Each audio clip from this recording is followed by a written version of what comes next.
Buenas tardes, bienvenidos a esta que es vuestra casa, la sede de la Asociación de la Prensa de Madrid. Soy el vicesecretario general de la asociación y portavoz de la Junta Directiva y moderador en esta ocasión del foro sobre el fotoperiodismo. En las últimas semanas o en lo que llevamos de año han muerto insignes fotoperiodistas españoles. El último de ellos, el Paco Elvira. Antes murió también un periodista de la saga de los Pato y también Enrique Meneses, por lo cual yo, si queréis, antes de empezar, guardamos un minuto de silencio en memoria de ellos, si os parece bien.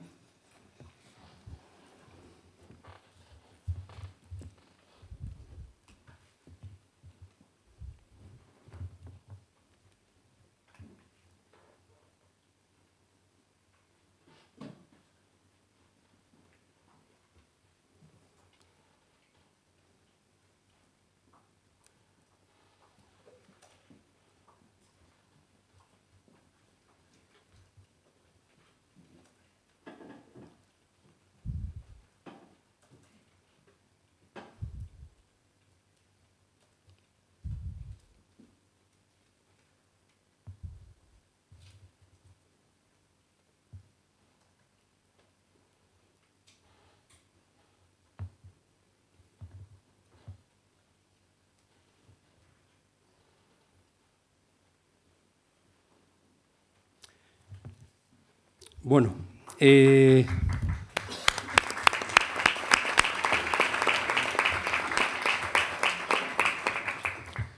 los debates en el foro que organizamos en la Asociación de la Prensa siguen un formato que se va repitiendo. Abordamos un asunto de máxima actualidad de la profesión. Vamos a tener unos orientadores del debate que van a ir interviniendo en la primera parte del debate y luego daremos paso a las preguntas de los participantes en este foro. Estamos, como sabéis, en una situación, una crisis gravísima del periodismo en general, sin duda la más grave de los últimos años. Llevamos desde noviembre del 2008, que es cuando se puso en marcha el Observatorio de la Crisis de la Profesión, llevamos cuantificados casi 10.000 puestos de trabajo que se han perdido y nunca nos hemos visto en una situación como esta, en la que no solo son víctimas los que trabajan en plantilla, que de pronto se encuentran en la calle mediante despidos o ERES, sino los que están sufriendo de una manera particular la crisis son los colaboradores, los freelance, que son los más desprotegidos en nuestra profesión. Voy a robaros solo 5 minutos para leeros unas líneas que nos van un poquito a orientar sobre lo que va a ser este debate y un poquito también sobre cómo ha evolucionado la profesión del fotoperiodista. Son más que opiniones, más que reflexiones, son anécdotas. El 20 de septiembre de 1932, un fotógrafo tomó la imagen de un grupo de obreros almorzando en una viga del Rockefeller Center, sentados a cientos de metros de altura. Su autoría sigue siendo un misterio a día de hoy, aunque a lo largo de los años ha sido atribuida a varios fotógrafos.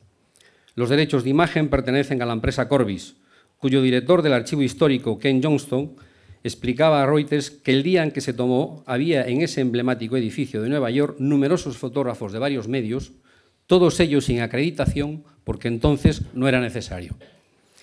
Corbis guarda bajo estrictas condiciones de temperatura y humedad el negativo original de la imagen, que es de cristal y está roto en 5 pedazos. En 1938, el jefe de fotografía de Associated Press, Francis Alvin Rees, recibe un aviso por cable de Londres de que están en condiciones de comprar unas fotos del hundimiento de un buque de guerra franquista durante la Guerra Civil Española si aceptan pagar lo que pide el oficial naval que tomó las fotografías, $2.000. Era mucho dinero para una foto en aquellos tiempos. El jefe de fotografía de Associated Press autorizó la compra sin consultar a sus directores y AP se apuntó una de sus grandes exclusivas mundiales. En marzo de 1959, el régimen comunista chino ocupa el Tíbet y fuerza al exilio al Dalai Lama, a la India. La United Press International y Associated Press alquilan aeroplanos para transportar los carretes desde la localidad de la llegada del Dalai Lama, Tezpur, en la India, de allí a Calcuta, donde estaba el más cercano centro de transmisión de radiofoto a cientos de kilómetros de distancia. El piloto que llevaba las fotos de AP tomó una ruta más larga que la del de UPI, por lo que llegó antes a Calcuta. Cuando AP transmitió su primera foto, UPI ya había alcanzado su tercera, es decir, se había apuntado una exclusiva de ámbito mundial. La diferencia de tiempo entre ambas agencias en las transmisiones fue de 57 minutos, una eternidad. Al corresponsal de AP, Jim Becker, le esperaba otro susto después de enviar la primera foto. Recibió un mensaje de su central en Londres donde le pedían una aclaración urgente, ya que el Dalai Lama de UPI aparecía con una larga melena y el suyo estaba completamente pelado. Becker pasó de la amargura a la felicidad. El corresponsal de UPI había tomado como Dalai Lama al portavoz del Ministerio de Asuntos Exteriores indio, de pelo y barba, al que había dejado en solitario en las imágenes. El monje calvo, es decir, el Dalai Lama, no aparecía por ningún lado. El 23 de febrero de 1981, Congreso de los Diputados español, 18:20 horas, entran 6 guardias civiles seguidos por el coronel Tejero con una pistola en la mano. Los fotógrafos de EFE, Manuel Hernández de León y Manuel Barrio Pedro, disparan sus cámaras una y otra vez. Descubiertos por los asaltantes, les combinan a entregar los carretes metralleta en mano. Manolín, Manuel Hernández de León, rebobina y mete el carrete en la bolsa y les entrega uno en blanco. Posteriormente dice a uno de los agentes que necesita ir al baño. Allí coincide, en el baño, con Adolfo Suárez. Una mirada, ni una palabra. Manolín mete el carrete en los calzoncillos. Oculto en ese cálido escondite, logra sacarlo del Congreso a las 22:20, cuando los asaltantes les autorizan a marcharse. Barrio Pedro, mientras tanto, saca los rollos escondidos entre los zapatos. Fueron las fotografías más difundidas de la historia de la transición y ayudaron a que el mundo conociera con espanto lo que estaba ocurriendo en el interior del Congreso. Hoy, 4 de abril de 2013, leo en la web 233gradoslainformación.com una noticia con este titular: una foto hecha con iPhone y editada con Instagram en la portada del New York Times. La foto fue tomada por el fotógrafo deportivo Nick Lahan utilizando la cámara de su iPhone. Después la modificó con Instagram y la envió a la redacción del New York Times. Los editores de ese medio decidieron publicarla en la portada del diario en papel del pasado domingo, acompañando a una historia sobre su protagonista, un jugador de béisbol llamado Alex Rodríguez. La foto marca un antes y un después en el fotoperiodismo, pues es la primera tomada por la cámara de un móvil y editada con una aplicación como Instagram, sin necesidad de recurrir a Photoshop, la primera que se publica en la portada de uno de los diarios más vendidos y populares del planeta. En pocos años, el fotoperiodismo ha evolucionado desde las complejas cámaras reflex y las largas horas editando en el cuarto oscuro a la digitalización y edición con Photoshop y ahora a esto, que parece el último paso, la simplificación máxima.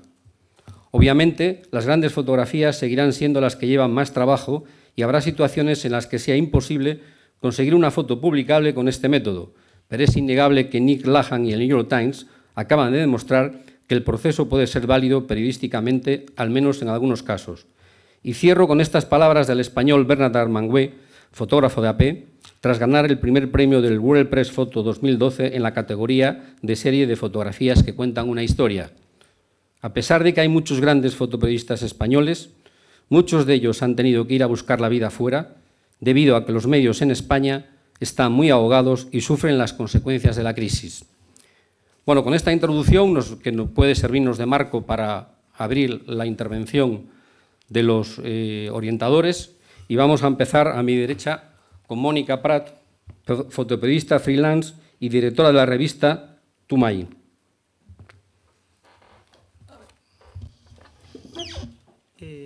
Hola, buenas tardes. Bueno, me voy a presentar un poquito para que sepáis quién soy. Bueno, yo soy Mónica Prat, que soy fotoperiodista, si se puede llamar así. A mí me encantaba escribir, me encantaba hacer fotos, así que dije, bueno, pues voy a ser fotoperiodista. Estudié para ello. Cuando salí, trabajé en varios periódicos y me puse a hacer reportajes por mi cuenta. Me fui a un editor.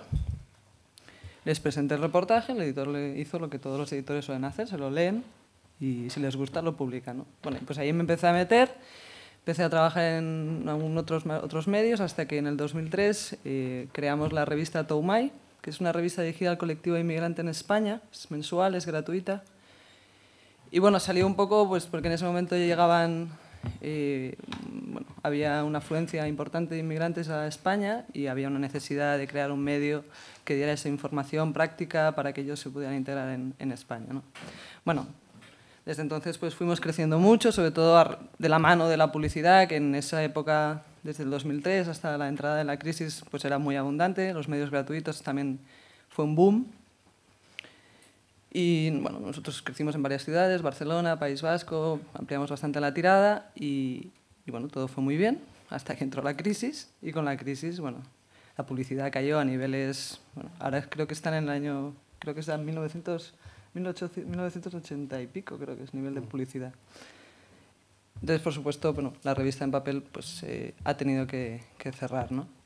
Estamos ahora en la web, lo estamos remodelando porque bueno, queremos replantear la situación para ver qué hacemos a partir de ahora, ¿no?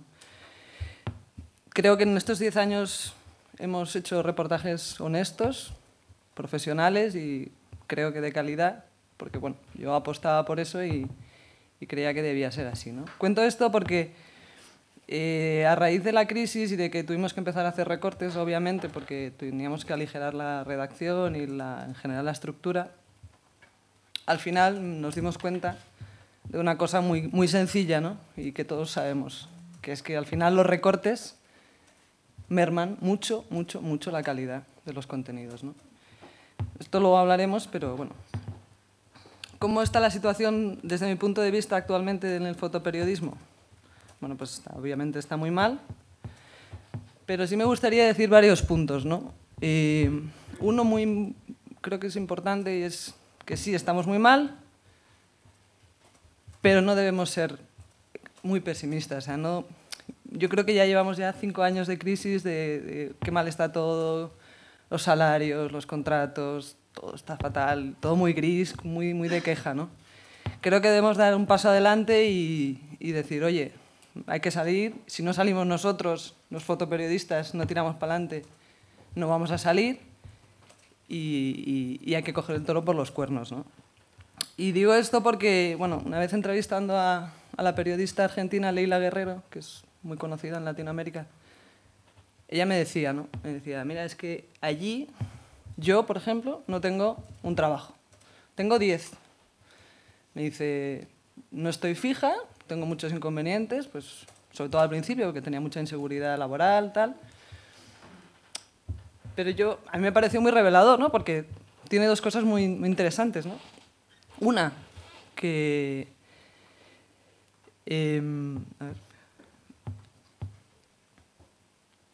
No tienes que depender de un solo trabajo, si te echan te quedan 9. Y la segunda, que sobre todo te puedes organizar tu tiempo. O sea, no dependes de alguien que te diga tienes que estar a las 8 y sales a las 8. Sino que eres dueña de tu tiempo y te permite hacer reportajes bien hechos. Ella, por ejemplo, se dedicaba un mes entero a hacer un tema. Hoy en día a mí me parece esto impensable en España, ¿no? Entonces eso me parece muy interesante. Otra cosa que quería apuntar es la formación, por supuesto. Formación. Pero no solo formación universitaria, que también todo tipo de talleres o cursos que haya que hacer, está claro, pero creo que es fundamental que los fotoperiodistas, los periodistas, los fotógrafos tienen que leer todo lo que cae en sus manos, tienen que ser curiosos, tienen que ir al cine mucho, tienen que ver películas, teatro, y empaparse bien de la realidad. Y sobre todo, aprender idiomas. ¿Por qué digo lo de los idiomas? Porque dicen que de la crisis vamos a salir exportando. Y también podemos exportar contenidos. Quiero decir, ahora España está fatal. Pero a nivel informativo España es súper interesante. Y se pueden vender reportajes desde aquí a medios extranjeros, que sí que les interesa lo que está pasando en España. Por supuesto, para eso hay que saber idiomas. Y hay que tener la valentía de decir, pues sin tener que irme, porque no hace falta irse, sino simplemente mandar mail, llamar por teléfono y desenvolverse un poco, puedes llegar a vender tus propios reportajes en el extranjero, en otros medios de comunicación, ¿no? ¿Por qué no? Otra cosa que quería apuntar es que creo que es muy importante tener tiempo para pensar y para poder hacer buenos reportajes. Porque no solo cuando tienes tiempo y puedes hacer algo que te gusta, van a salir unos grandes temas, sino que vamos a disfrutar con ellos. ¿Y por qué digo eso? Esto, por lo que decía al principio de todo. Creo que al final la calidad es lo más importante y creo que el copy-paste que se está haciendo ahora, sobre todo en los grandes medios de comunicación, que ya no sacan temas propios porque no hay tiempo, porque no hay dinero, porque miles de historias que todos ya conocemos, al final esto tiene que darle la vuelta y la calidad tiene que volver. O sea, la calidad por los buenos temas, la gente al final se cansa de leer siempre lo mismo en todos los lados, quiere cosas nuevas, pero no solo a lo mejor cosas nuevas de periodismo de investigación, sino simplemente dedicarle a un tema pues, el tiempo necesario para que salga bien y que te apetezca leerlo, que te apetezca disfrutarlo a nivel de imagen.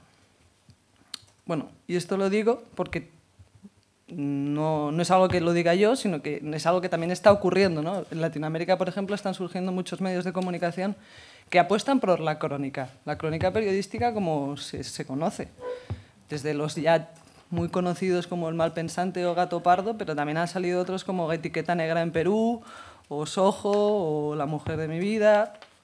Y en España también están surgiendo este tipo de medios, ¿no?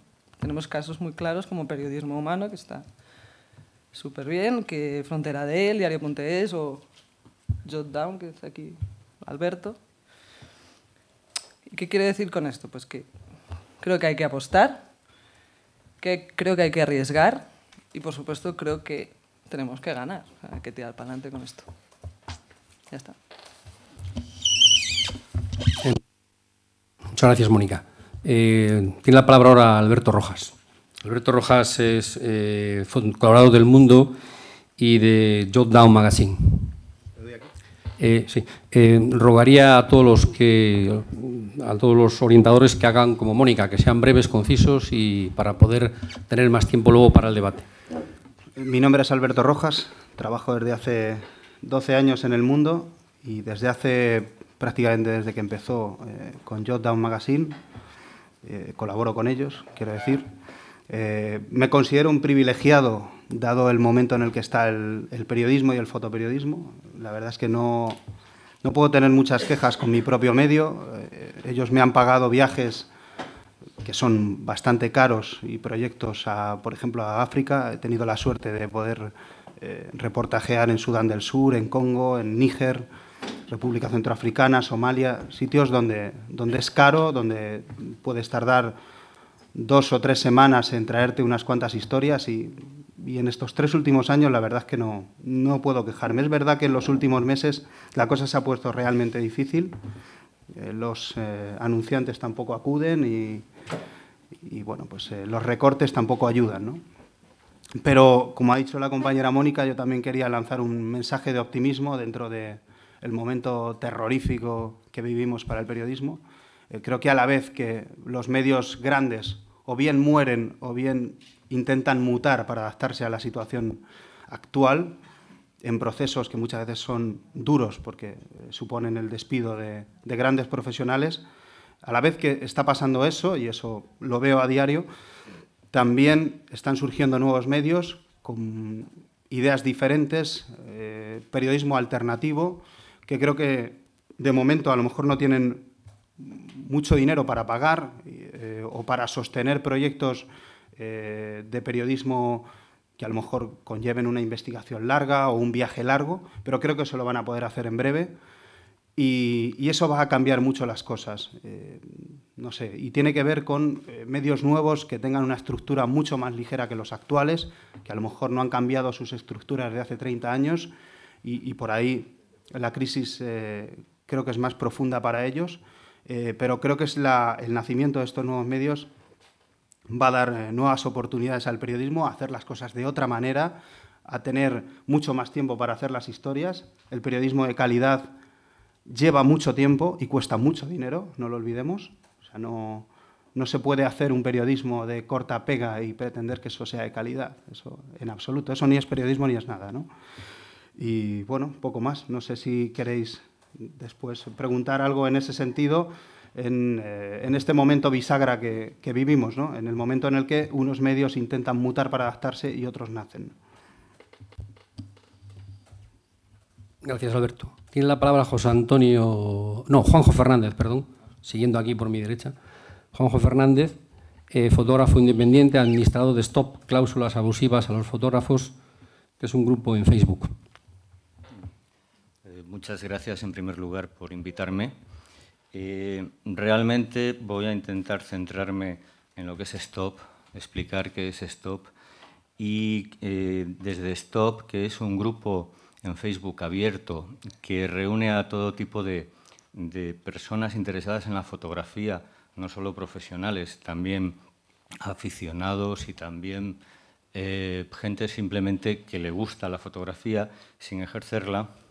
Lo que hemos estado viendo en este año y medio que llevamos trabajando no es un trabajo, es una voluntad de todos de querer arreglar las cosas y que creo que es un escaparate de algunas causas que se podría decir que son el origen de esta crisis del fotoperiodista, del fotógrafo.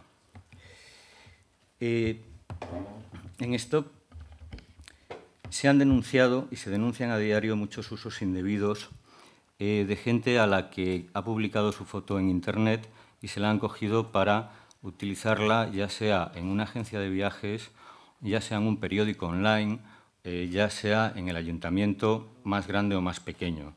Cuando esto se denuncia, la única respuesta que se obtiene es, como estaba en Internet, pensaba que era gratis, se retira y se sustituye por otra que también está en Internet. Me abstendré de poner ejemplos porque son tantos que no vale ni la pena. Se denuncian muchos concursos y sus cláusulas y verdaderamente estamos viendo que los concursos es una herramienta para la sustitución del profesional de la fotografía. No solo del fotoperiodista, sino también del fotógrafo de eventos o del fotógrafo de viajes o del fotógrafo de producto.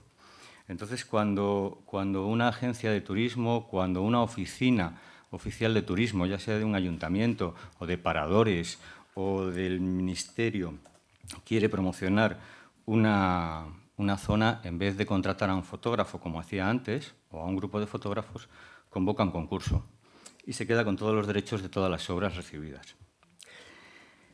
También hemos observado una generalización por parte de los grupos editoriales y de sus cabeceras de obligar a firmar a sus colaboradores o a sus asalariados unos contratos de cesión universal de derechos a favor del grupo, con capacidad de cesión a terceros.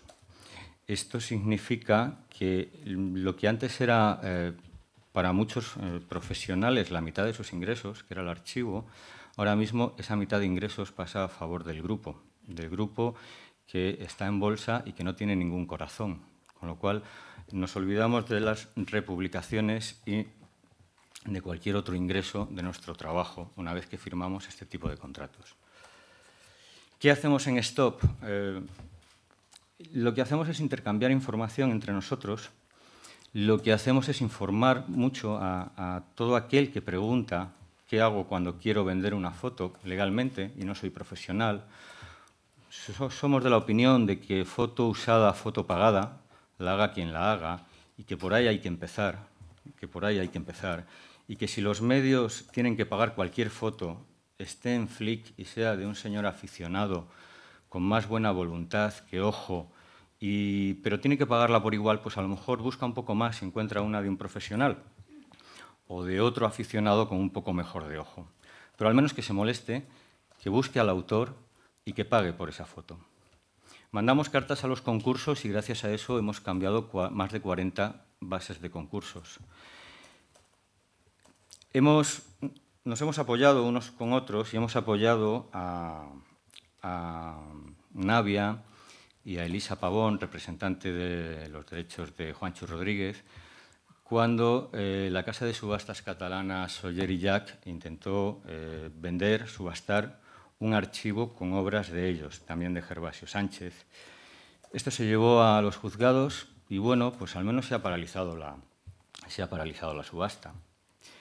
Y una cosa muy importante es que STOP sirve de amplificación, de amplificador de todos estos problemas y de alguna manera nos sirve para tomar conciencia de que no podemos seguir así. O sea, esto no es una cosa inevitable. Nosotros podemos luchar y tenemos herramientas y hay leyes. Lo que hay que hacer es usarlas. Si no podemos ir a un juzgado porque es mucho más caro, muchísimo más caro que el valor comercial de la foto, al menos podemos sacarle los colores y hacer perder todas las inversiones que hacen empresas e instituciones en tener una buena imagen. Pues tienes una buena imagen, pero resulta que robas las fotos. Bueno, pues que se diga. Hemos conseguido también que grupos como G+J hayan rehecho el contrato que pretendían imponer a sus colaboradores. Y me gustaría terminar con un par de propuestas que han salido en el muro de STOP y que son dos y muy concretas.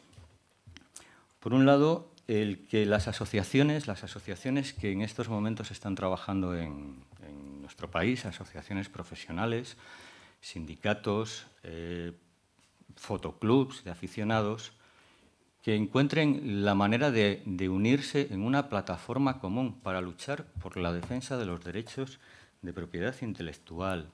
La Ley de Propiedad Intelectual tiene un artículo maldito que es el 128 que reconoce la mera fotografía y en estos momentos, hace 2 semanas, el Consejo de Ministros ha aprobado el anteproyecto de reforma. Va a entrar en el Congreso, los grupos van a debatir la reforma que se va a hacer sobre la Ley de Propiedad Intelectual. Tendríamos que estar ahí. Nosotros como autores tendríamos que estar ahí dando nuestra opinión y pidiendo nuestras reivindicaciones. El primer párrafo del anteproyecto habla de industria cultural y creativa. Nosotros somos los creadores, no hay industria sin creadores. Igual que se defiende la industria, que no me parece mal, me parece fantástico, los creadores, que somos la base de esa industria, debemos estar también protegidos. Pero si no vamos a pedir esa protección, nadie nos la va a dar. Eso por un lado. Por otra parte, hay nuevas formas de derechos. Estudiemos los CC, los Common Creative. Bueno, habría que definirlos. Habría que definir también las nuevas reglas de juego, la relación entre el artículo 20 y 18 que los periodistas conocemos también y todo lo que el artículo 20 nos concede en estas nuevas reglas de juego en el que en Internet hay blogs personales, hay blogs colectivos, hay blogs de periódicos. ¿Qué es un medio de comunicación? Hay que definir muchas cosas. O sea, en estos momentos, uno de los grandes problemas que yo veo a través del muro de STOP es que está todo por saber. Ha cambiado y no nos hemos enterado y no sabemos cuáles son ahora las nuevas reglas. Y no hay nadie que nos las explique, porque están por escribir. Entonces, de alguna manera, estas son las propuestas y con esto termino. Espero no haberme pasado con el tiempo y haber sido bueno. Ha sido bueno, Juanjo. Creo que lo que ha dicho Juanjo es muy interesante y nosotros en la Asociación de la Prensa de Madrid y en la FAPE estamos ahora mismo muy pendientes de la reforma de la Ley de Propiedad Intelectual. Como sabéis, en España el problema fundamental que tenemos los periodistas y los fotoreporteros, los fotoperiodistas, es que la ley de propiedad intelectual considera los periódicos como una obra colectiva, es decir, como si fuera una enciclopedia. Con lo cual no hay ningún derecho, sino que todos los derechos son de la entidad o del editor que edita la enciclopedia, en este caso el periódico. Esa es la parte fundamental del problema que tenemos. La reforma de la Ley de Propiedad Intelectual, que es la reforma de un texto refundido, que reformó la inicial, no toca para nada los derechos de autor de los periodistas. Lo obvia, se dedica a otras cosas que son totalmente ajenas a nuestra profesión y que no forman parte de nuestros intereses. Nosotros se ha abierto el Ministerio de Educación y Ciencia ha abierto un periodo de consultas hasta el día 18 de abril, me parece que es hasta el día 18, para que se presenten ahí las propuestas a la reforma. Una reforma que, como digo, parte mal ya de inicio para nosotros porque no toca para nada esa referencia del periódico como obra colectiva. Nosotros, la pelea que vamos a dar en las próximas semanas, hemos pedido una entrevista al ministro de Educación también, es precisamente tratar de conseguir que se reconozcan los derechos de autor de los periodistas, reconocidos en unas recomendaciones además de la Comisión Europea, a fin de que, sobre todo, la reutilización de la obra del periodista sea remunerada. El problema fundamental es que ahora mismo, gracias a Internet, el tercer uso que tú decías de la fotografía o del texto, de nuestras obras, de nuestras creaciones, los medios de comunicación lo están sacando unos rendimientos económicos que no van para nada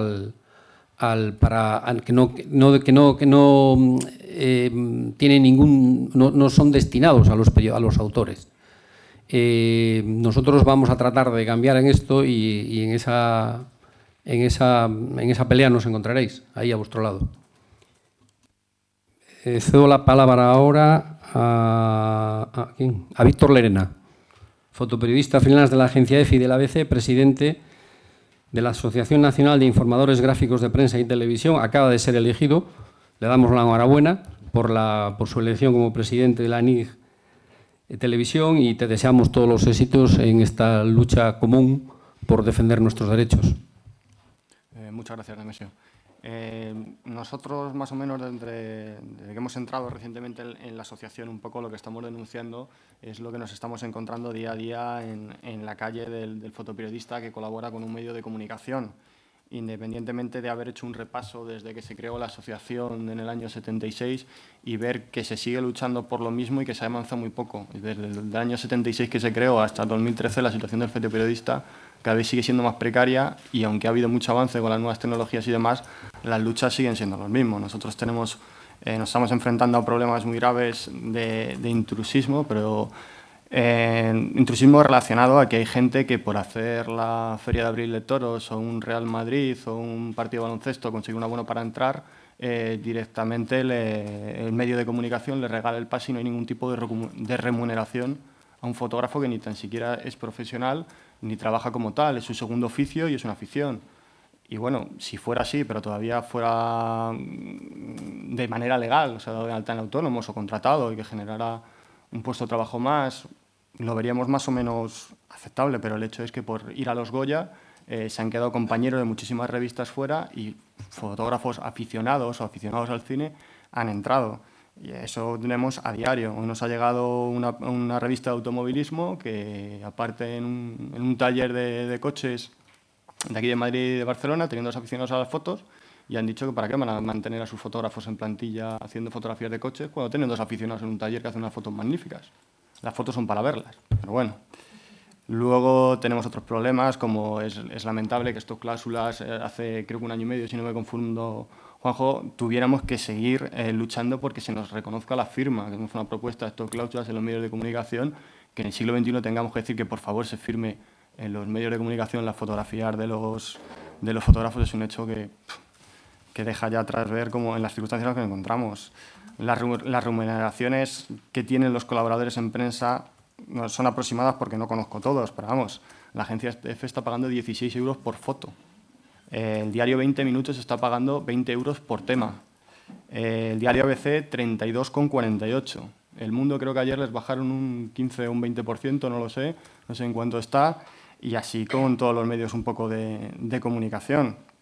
Hemos tenido que ver cómo te ponen distintas excusas por temas alternativos que tú planteas, porque tratas de buscarte ya tus propios temas aquí para trabajar en los periódicos, y desde que no interesan a que no tienen calidad, a mil historias. Y te hace gracia, o sea, que le digan a Walter Estrada, por ejemplo, que un reportaje no ha hecho calidad, cuando tienen no sé cuántos WordPress fotos, premios internacionales.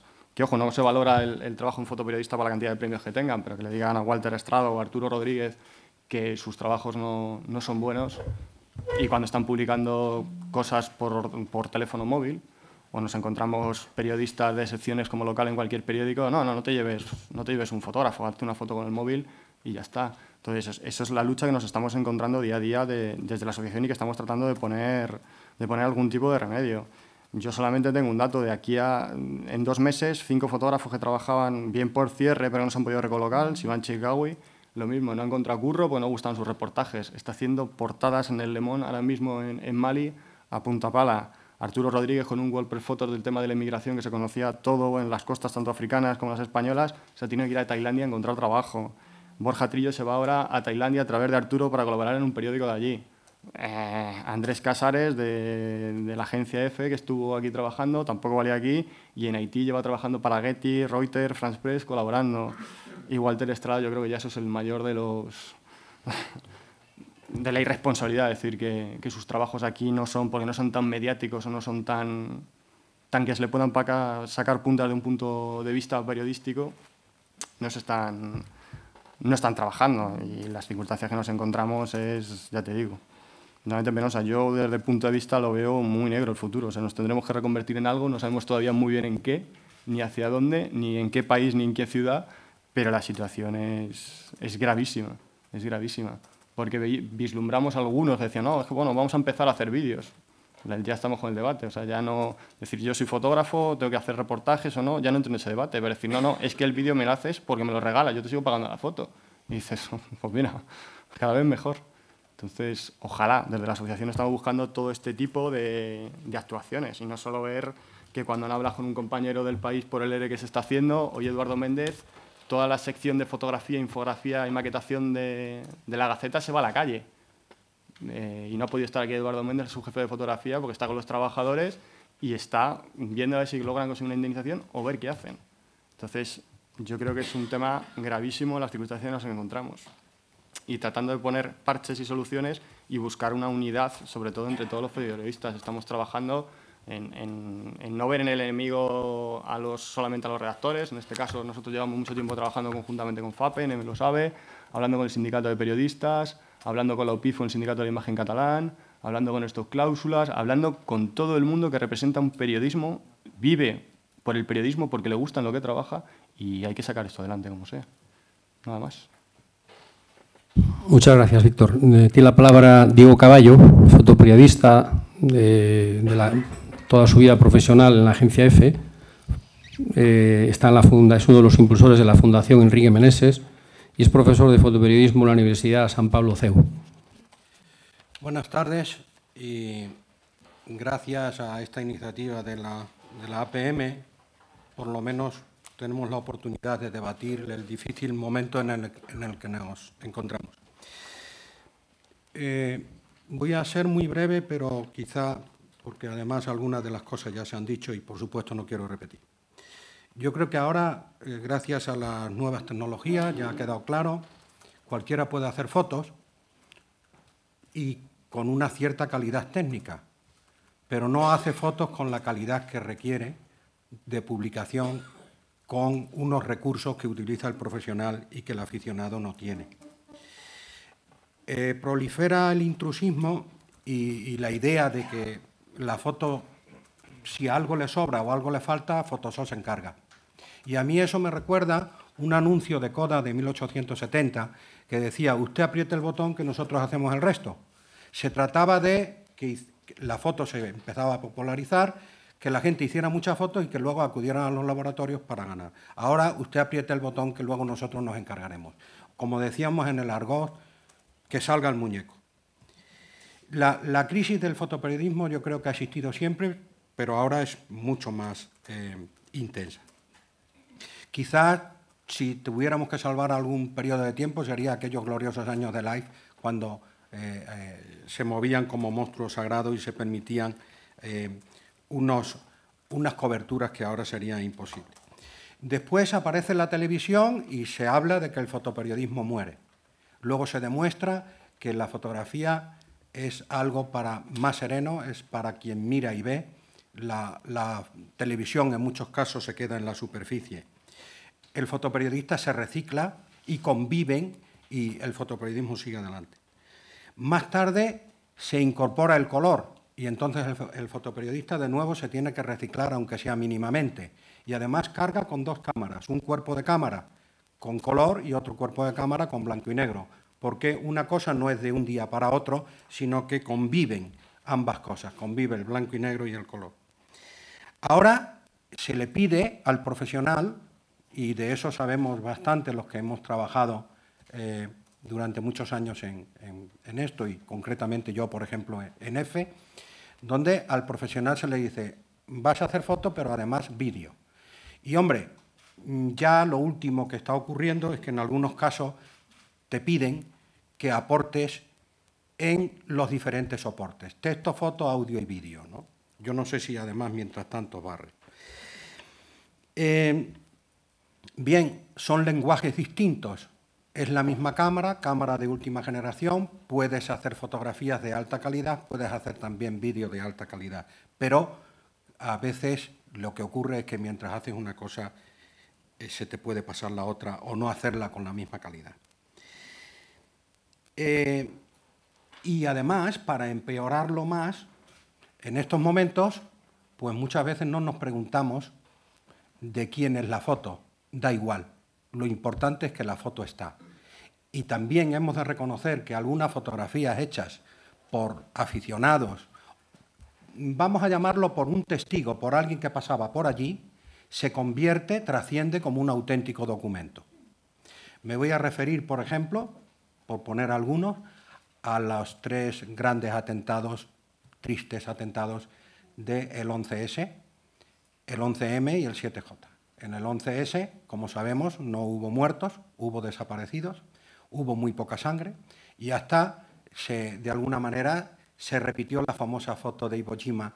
Eran los bomberos, los nuevos héroes, los que izaban la bandera en medio de la ruina. Se filtraba todo lo que podía y gracias a los que pasaban por allí, gracias a los aficionados, se publicaron muy buenas fotos y se pudo conocer cosas que sin esa foto no se hubiera conocido. ¿Qué decir del 11M? El 11M, la foto más representativa, la foto más publicada, se distribuyó a través de Reuters, del News Service también del País, portada en El País. Una foto tremendamente manipulada también, la hizo un periodista, no fotógrafo, que se llama Pablo Torres Guerrero y trabaja en la revista Carta de España. La hizo con una cámara compacta, una cámara pequeñita y, bueno, en aquel momento tuvo la doble suerte de ir en un tren que acudió después y de estar muy cerca de esa fotografía a un plano medio que prácticamente cuenta todo.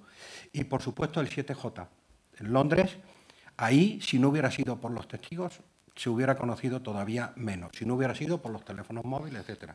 ¿Qué estoy haciendo? ¿Defenderlo? No. Pero sí tenemos que reconocer que, bueno, hoy usted apriete el botón que para algo nos valdrá.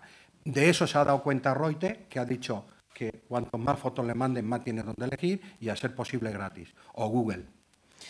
Y si quieren, o si queréis, me puedo ir a una foto ya por frivolizar un poco, donde Núñez Feijóo aparece con un narco y me da igual quién haya hecho la foto y nadie conoce al autor. Lo importante es que se demuestra que... Y ya para terminar, ¿qué se me ocurre como unas apuntes, como unas posibles soluciones, como algo en lo que quizás podamos reflexionar? Yo ya se ha apuntado, creo que fue Mónica quien lo dijo, una formación académica cada vez más importante. Somos conscientes de que nos tenemos que seguir reciclando.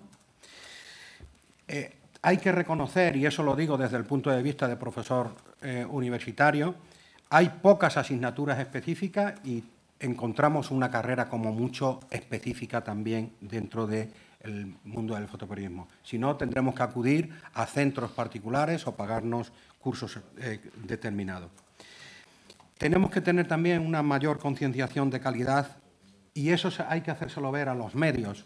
Los medios no se trata de publicar y rellenar, se trata de dar cada vez más calidad, sea papel o sea internet. Yo creo que, como decía un profesor de la Universidad de Navarra, el gráfico tiene que empezar a pensar en términos de redacción y el redactor tiene que pensar en términos gráficos, aunque a veces los dos hagan lo mismo. Pero tenemos que ser capaces de concienciar en las redacciones, ya sé que esto es más que utópico, quimera, pero tenemos que luchar para que se reconozca esa necesidad de calidad en las redacciones. Que los profesionales hagan también trabajos más reposados, ya se ha dicho, y no voy a abundar en ello, porque, como decía Korda, por ejemplo, bueno, la foto que no se vende hoy, la foto documental, la foto reposada, el trabajo bien hecho, el trabajo pensado, aunque sea con un guión mental solamente, aunque no se venda ahora, ya se venderá, pero posiblemente esa foto termine vendiéndose.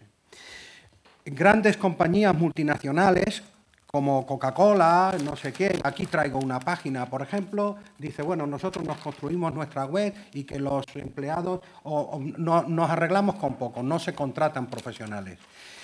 Yo creo que las organizaciones tienen que luchar de una manera valiente.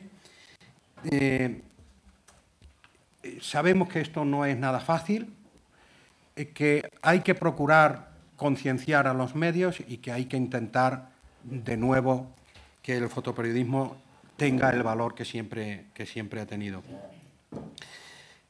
De momento no sé si luego tendré ocasión de intervenir de nuevo, pero no quiero abusar y pasarme del tiempo que me han asignado. Gracias, Diego. Tiene la palabra José Antonio Rojo, fotoperiodista especializado en fotografía corporativa y editorial. Hola. Yo estudié periodismo porque quería ser fotoperiodista. O sea, es una cosa bastante curiosa, porque en el año 83 era algo... Bueno, empecé creo que un poco antes. Era un poco raro, ¿no? Porque los fotógrafos que había en ese momento, muchos no tenían ninguna formación, habían llegado un poco de rebote a la profesión, ¿no? Entonces yo en su momento pues fui en algunas redacciones fui como, estudié una carrera y tal. Era un poco, bueno, como un mundo nuevo, ¿no? En ese momento. Entonces, yo soy una especie de milagro viviente porque llevo 30 años viviendo de esto y la mayoría de ellos siendo freelance. Entonces es casi, bueno, no sé, es algo que ahora, no sé si lograré vivir otros 30 más así, ¿no? Entonces, lo que me gustaría, por un lado, es separar dos tipos de fotoperiodismo o de fotografía de prensa que existen, ¿no? Por un lado, el fotoperiodismo de prensa diaria y, por otro lado, la fotografía editorial o la fotografía que se publica en revistas. Siempre se habla de fotoperiodismo en general y nos olvidamos de que la gran mayoría de profesionales que trabajan en España es en revistas y es en papel cuché y es otro tipo de fotografía, ¿no? En muchos casos... bueno, pues más manipulada con Photoshop o con otras técnicas. O sea, realmente son como dos mundos que están, incluso a veces se entremezclan. O sea, hay retratos, de repente hay retratos creativos en un diario, pero no hacemos esa reflexión, ¿no? sobre en qué momento es fotoperiodismo y en qué momento no. De repente un mismo fotógrafo puede por la mañana hacer fotoperiodismo y por la tarde hacer una fotografía creativa para una portada de un dominical. Entonces, creo que es importante definir esto, ¿no? Y luego lo que yo siempre he encontrado es como que esos dos mundos están ahí, pero no se interconectan. O sea, hay fotógrafos de revistas que no conocen a fotógrafos que trabajan en diarios. En muchos casos tienen intereses distintos y tradicionalmente pues parece que la situación del fotógrafo de revistas, como más, sobre todo si es una revista mensual, es como más lujosa, ¿no? que la del fotógrafo de diario. En algunos casos puede que sea así y tal vez eso viene de la tradición, ahora ya superadísima, de que bueno, la fotografía de revista pues era más complicada técnicamente en su momento, hace 20 años, que la fotografía en blanco y negro que se hacía en ese momento en los diarios, ¿no? Yo desde el principio, desde que empecé con 18 años, pues asisto a las mismas discusiones, o sea, son como, bueno, pues o sea, me siento en esta mesa como si llevara 30 años en esta mesa, porque yo hablando de lo mismo 30 años, ¿no? Entonces, en los 90 había un ligero sesgo, no era exactamente de lo que estamos hablando ahora, porque en los 90, curiosamente, lo que se trataba de reivindicar es que los editores gráficos no cortaran las fotos. O sea, la reivindicación de los 90 era, claro, porque es que mi foto me la han cortado, tal. O sea, un poquito de respeto, debería haber un editor gráfico en cada medio que supervisara, que realmente controlara todas las fotos que se publican, la calidad, tal. O sea, es curioso porque esta era la reivindicación de los 90, o sea, ¿a dónde hemos llegado, no? Que ahora lo que reivindicamos es que se publique la foto aunque sea cortada, o sea, ya es que da igual. O sea, no deja de ser curioso, ¿no? Y os lo cuento para que reflexionéis sobre ello, ¿no?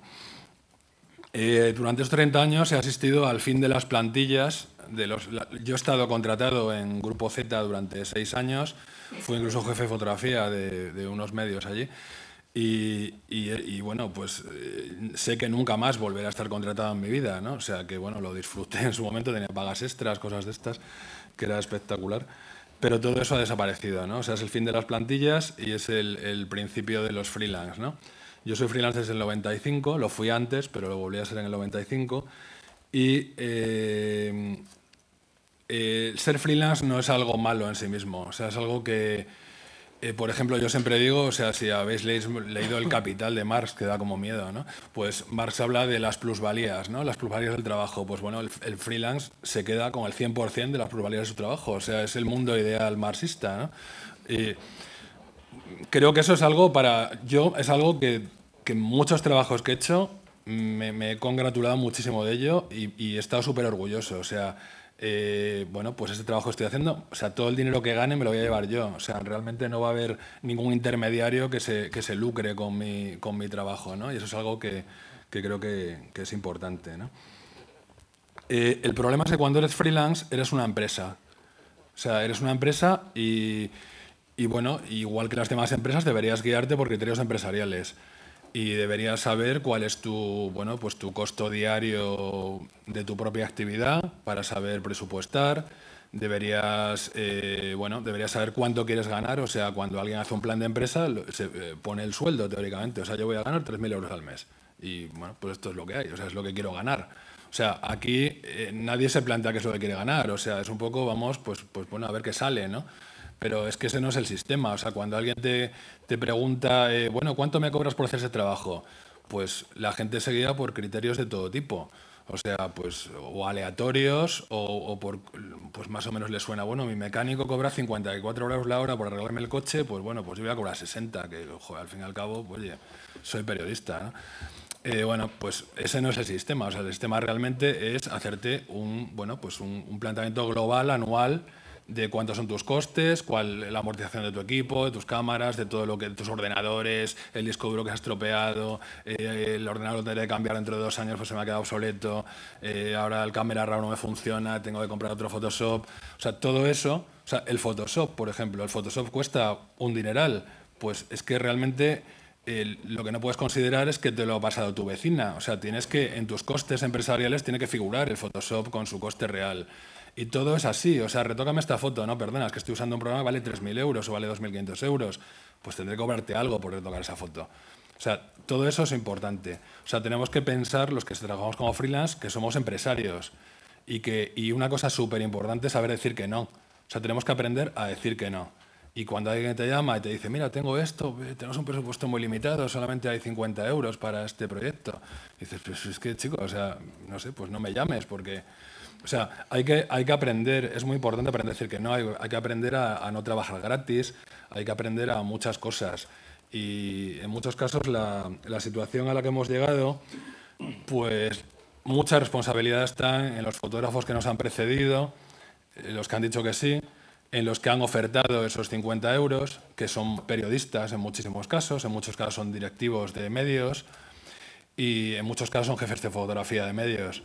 Entonces, si buscamos responsabilidades, la responsabilidad está en la historia de la fotografía española. O sea, hay que buscar a... No quiero decir ningún nombre, pero hay grandes nombres de la fotografía que son responsables de la situación actual, a los que se les hace homenajes y a los que se les hace libros con su trabajo. Pues bueno, pues tenemos que buscar cada uno en este tiempo, desde la transición, qué es lo que hemos hecho para mejorar la profesión. Yo, bueno, no sé, no debería contar algo sobre mi propio caso, pero os voy a contar un pequeño detallito. Yo fui jefe de fotografía de una revista y en una ocasión me dijeron que tenía que bajar la mitad el precio de las colaboraciones esos 2 meses porque había entrado publicidad, había un problema, ¿no? Entonces yo lo que hice fue compensar a los colaboradores con película, porque la película, puesto que la película no me la controlaban, pues compensé. O sea, yo les pagué lo mismo que había pactado con ellos el primer día que hablé con ellos. O sea, porque para mí era más importante mi reputación ante la gente a la que yo le encargaba trabajos que mi reputación frente a la dirección del medio. Claro, así me fue que luego pues bueno, pues en fin, me hicieron freelance en el año 95, ¿no? Supongo que por otros medios, por una crisis que hubo en ese momento, ¿no?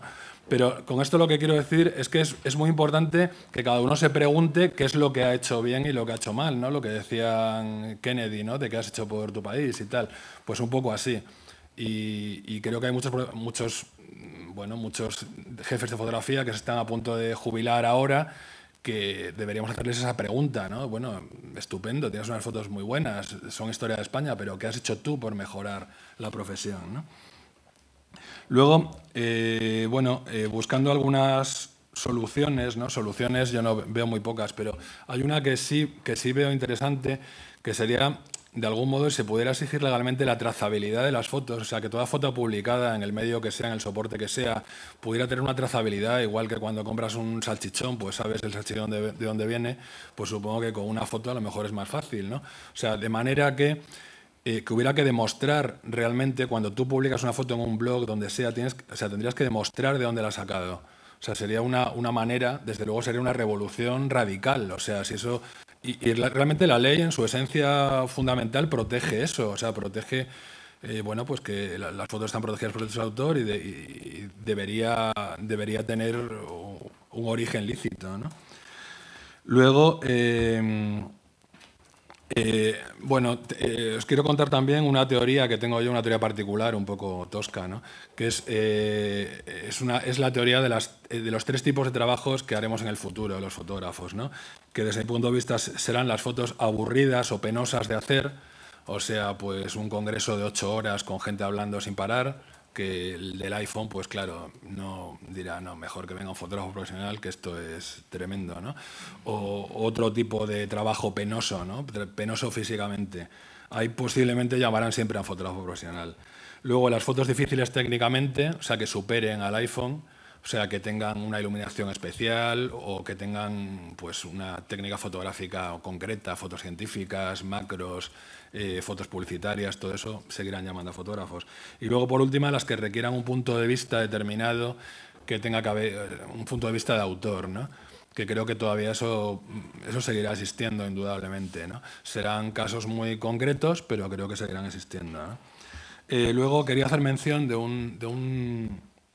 Bueno, cada uno aquí ha hablado un poco de cosas que le duelen, digamos, ¿no? A mí una cosa que me duele es una revista mensual que me encanta, que, bueno, no voy a decir el nombre, pero es una revista mensual de gran tirada, muy bonita y tal, que siempre llama a fotógrafos extranjeros.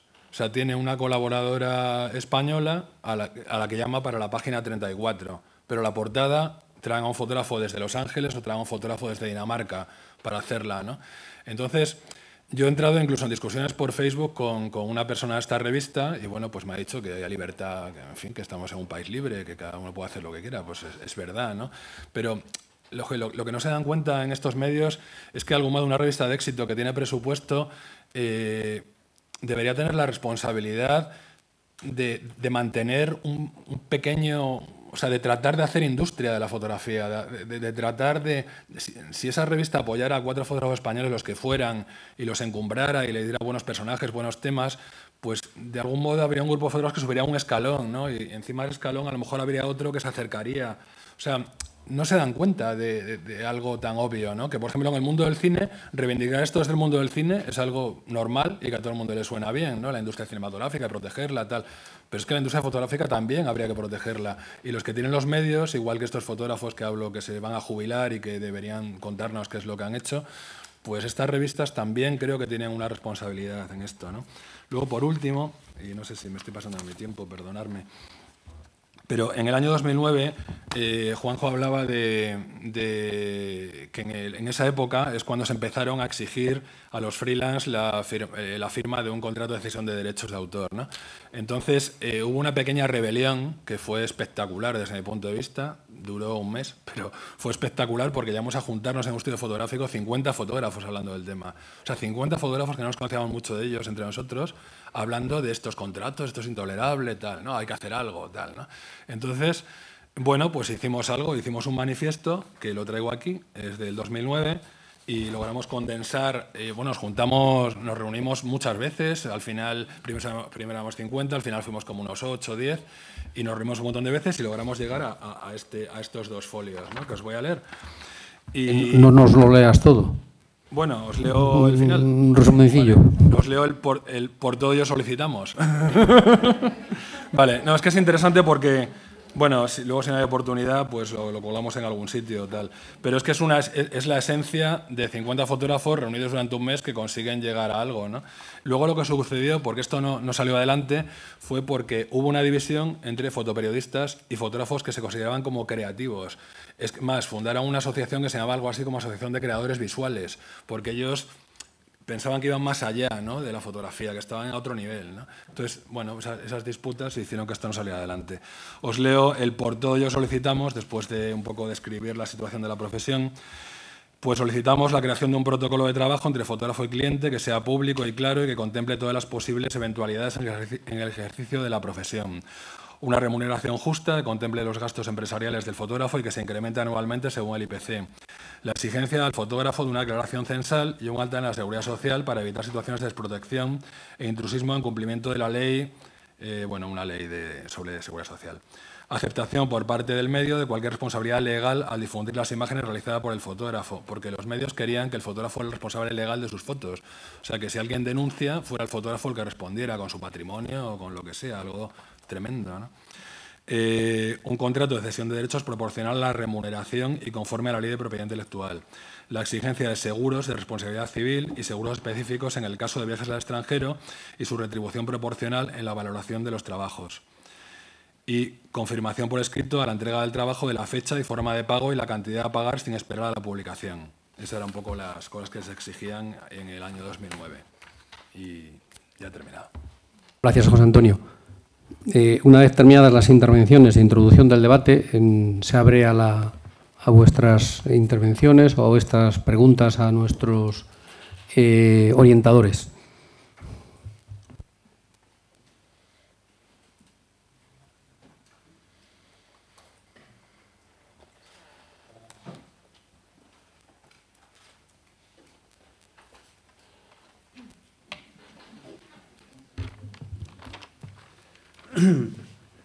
Buenas tardes, me llamo Fernando Esteban.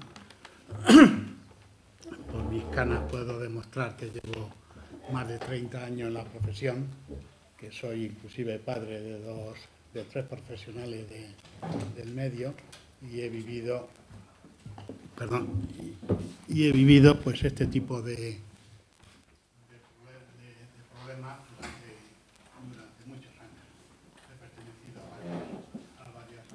a varias asociaciones, inclusive he tenido encuentros con la ley de propiedad intelectual, inclusive pues como un hecho más relevante,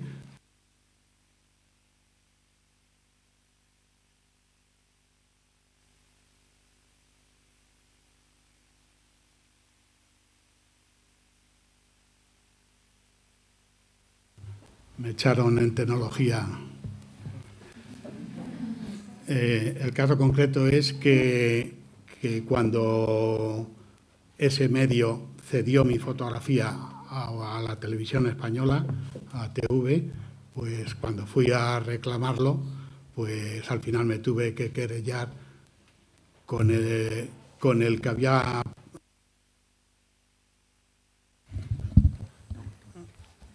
que había cedido la fotografía sin mi autorización y al mismo tiempo pues con el medio al cual se la había vendido. ¿Qué sucedió?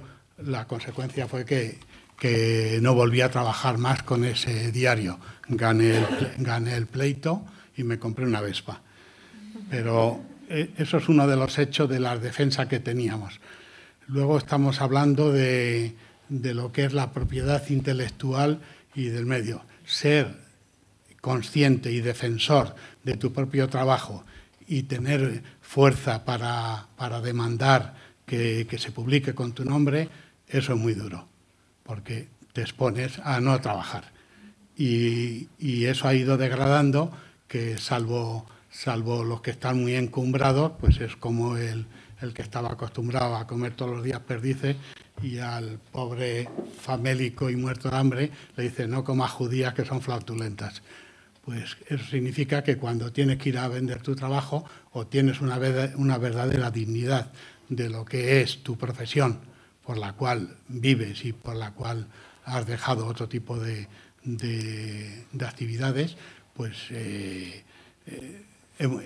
muy duro, porque te coge y te dicen te damos tanto, o te dan cuánto, o llega el caso concreto que en algunos casos, y yo me pongo como ejemplo, yo tengo 3 currículums de lo que hice, que me da hasta miedo, no por bueno, sino por cantidad, a otro mediano y a otro que casi soy un becario. Porque hay revistas que si llevas uno te dicen no, si nosotros no necesitamos tanto, nosotros nos sirve esto, pero ese no necesitamos tanto es un precio prácticamente basura. Entonces, pues cuando se llega a esos extremos, la profesión, y ante los despidos, se hace muy dura. Tienes que competir con profesionales que tienen que mantener su estatus de vida, y eso les hace pues ser muy competitivos, inclusive hasta un grado casi de miseria, ¿no? ¿Cómo se soluciona eso? Como no eduquemos a los que tienen los medios, que son las empresas periodísticas, las editoriales y demás, pero ellos no quieren, porque nosotros, en una medida, ellos consideran que nuestro trabajo es que aprietas así, clac, y te llevas su dinero. No se considera ni tu esfuerzo, ni tu dedicación o profesionalidad, y sobre todo la calidad. Pero la calidad, hace poco, en un pequeño reportaje, iba a hacer una foto del ponente, y una joven pues sacó una tablet que parecía una televisión de 70 pulgadas. Hizo flash, y hizo la foto, pum, la envió y tal. ¿Cómo puedo yo competir con eso? Cuando en realidad yo no entrego una fotografía si no está certificada con mi marchamo de calidad. Entonces, pues ese es el tema. ¿Cómo educamos a los que poseen los dineros? Porque hoy en día, y por terminar, la mayoría de las editoriales está al frente de los cajeros, no del jefe de redacción, ni de tal, no, sino tienes 40 euros, apáñate como sea, pero esto. Entonces, podemos hablar y hablar, pero como agruparnos en esta profesión es prácticamente imposible, porque vuelvo a hablar de las necesidades. Si yo tengo necesidad de sacar adelante a mi familia, pues un reportaje de 200 euros me puede servir, o me puede salvar la vida, o pagar el teléfono. ¿Cómo puedo decirle, no, tú tienes que cobrar 400? Y eso es un poco, y podría extenderme en 50 anécdotas. Gracias, muy amable, y perdonad. Bueno, yo creo que has centrado uno de los problemas actuales de nuestra profesión, y es que las cuentas están en manos de los gerentes, y los directores periodistas hace mucho tiempo que han renunciado a pelear con los gerentes. El periodismo, hasta hace unos años, antes de la aparición de la crisis, tan fuerte como ahora, consistía en una pelea constante entre el director de información y el director gerente. Uno pidiendo más dinero para hacer mejores reportajes, mejor investigación, mejores noticias, mejores coberturas, y el otro rechazándolo sistemáticamente. Se llegaba a un equilibrio, evidentemente, y ese equilibrio permitía pues, mantener una cierta preponderancia del periodismo.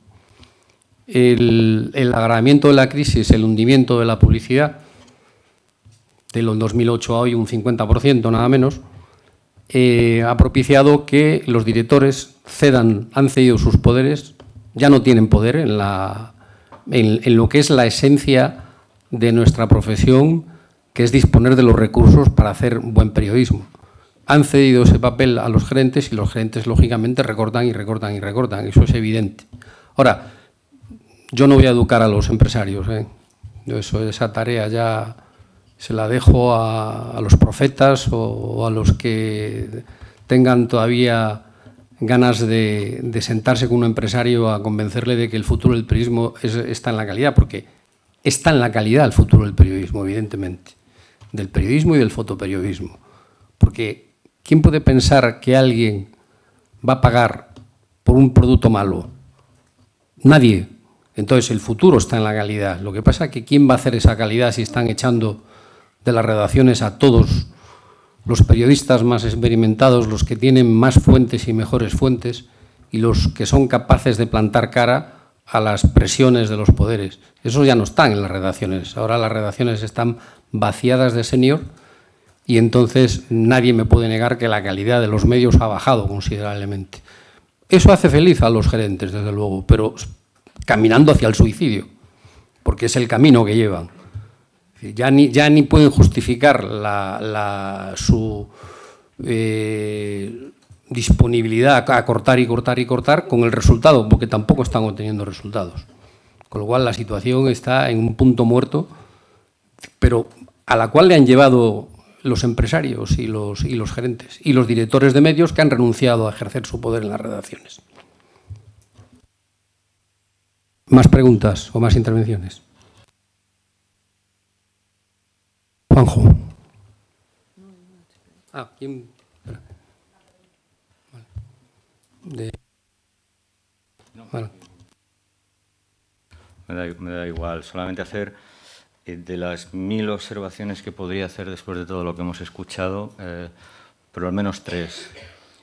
Nemesio ha hablado de la foto que hizo Manolín. Pues acabo de verle hace una hora. Víctor, tú no has venido, estabas trabajando. Y fue la reunión de la nueva Junta Directiva, la presentación de la nueva Junta Directiva de ANIG. Y hablando de esto me decía Manolo, dice, de la foto del 23F yo no he cobrado ni un duro. Ni un duro. Y todos sabemos cuántas veces. Por lo que comentabas tú, Nemesio, de que la ley lo considera como derechos colectivos. Entonces, al estar en plantilla de F, esos derechos los recibe F.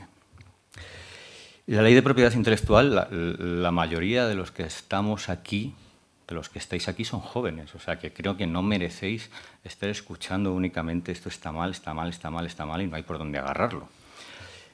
Pues podemos recordar cosas buenas. La ley de propiedad intelectual reconoce a la fotografía como obra de autor porque en el año 86 el anteproyecto, que no la reconocía y fue conocido, los fotógrafos y los fotógrafos de prensa, organizados a través de ANIG,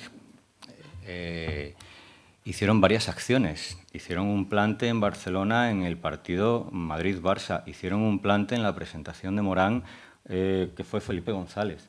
Y esa ley se cambió y por fin la fotografía se incluyó como obra de autor en el artículo 10H, aunque se mantuvo el artículo 128 que menciona la mera fotografía, pero la mera fotografía también le da al autor la capacidad de reproducción, distribución y publicación de esa fotografía. Y 25 años, quiero decir, o sea, que el hecho de que sea una mera fotografía no significa que esté libre de para cualquiera. El tema de la firma, que muy bien ha mencionado José Antonio, el tema de la trazabilidad de la foto, eso se hace a través de la firma. Pues también se puede luchar por eso. Lo mencionaba Víctor como acción de ANIF. El país empezó a firmar a los autores las fotografías por una carta a la defensora del lector. Una carta que luego, pues el grupo que inició José Antonio, del que es fundador José Antonio, Fotoforo, también un grupo de Facebook, se hizo pública esa carta y entonces la defensora del lector recibió 200 cartas más. Y a las 2 semanas de recibir esa carta, la defensora del lector dijo, pues tienen razón. Y desde ese momento se están firmando las fotos con el nombre del autor y, entre paréntesis, el nombre de la agencia.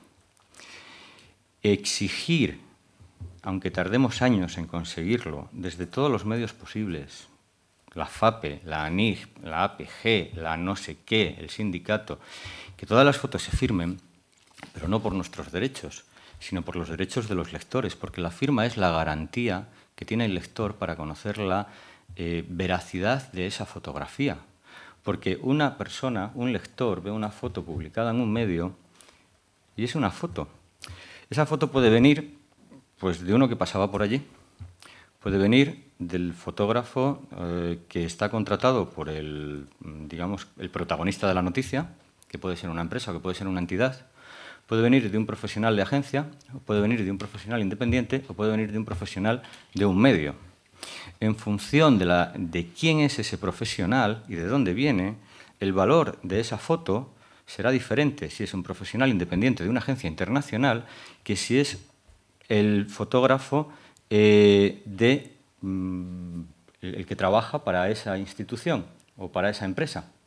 Porque si es el fotógrafo de la agencia de comunicación que da servicio a esa agencia, siempre será una foto que saldrá positiva. Si es un profesional de plantilla, esa foto habrá sido elegida en función al criterio editorial del medio. No será la misma foto la que elija La Razón que la que elija El País. Si es un profesional independiente de una agencia internacional, se fijará con unos criterios diferentes a los de una agencia nacional. Y si es de uno que pasaba por allí, pues a lo mejor es la única foto que había y tendrá otros criterios. El lector inteligente, y creo que sois una de la generación mejor formadas, y vosotros sois los lectores del futuro y del presente, van a poder discernir la veracidad que tiene esa información. Y habría que distinguir la foto como documento, la foto como información, que hablaba Diego antes. Y por último, simplemente ya para callarme y no hablar más, si no nos unimos, o sea, estoy harto y estamos todos hartos de que aquí basta que a mí me guste más el rojo y a ti el verde para irnos cada uno a una esquina y no volvernos a hablar en la vida. El colectivo tiene amplia experiencia en todas las divisiones del mundo. José Antonio nos ponía un ejemplo muy reciente. Yo fui presidente de una asociación de fotoperiodistas y reporteros de Madrid, que fue la división de la ANIG, cuando ya había habido otra división previa. Y cuando yo estaba allí me decían, oye, pero yo de los de boda no quiero saber nada. O me decían, desde corazón yo no quiero saber nada. Esta asociación que no trate temas del corazón. Pero bueno, vamos a ver, o sea, ¿por qué? Hay una cosa que es muy básica. Hacemos fotos. Esas fotos están reconocidas como obra. Tenemos un punto común, que da igual que seamos artistas, que seamos fotoperiodistas, que hagamos publicidad, que hagamos lo que sea. Hay una base de defensa que nos puede unir. Y luego cada uno que defienda su parcela. Y si a mí me gusta más el Betis y a ti el Sevilla, pues bueno, yo voy a ver al Betis y tú al Sevilla. Pero si queremos hablar del tema de los derechos de informar libremente, pues podemos estar juntos, aunque yo lleve una bufanda verde y tú roja. Entonces, en este sentido, unión, unión y unión, y lo que nosotros no hemos sabido hacer bien y hemos estado dividiéndonos una y otra vez, y esto es una autocrítica y la digo con bastante, sabiendo lo que digo, pues corrijámonos y partamos, aunque sea de cero. Las circunstancias, desde luego, son completamente nuevas y podemos partir de cero. Nada más.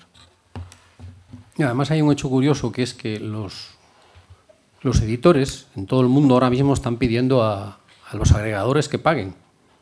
Sí. Están pidiendo, se ha llegado ya a acuerdos en Alemania, se ha llegado a acuerdos en Francia.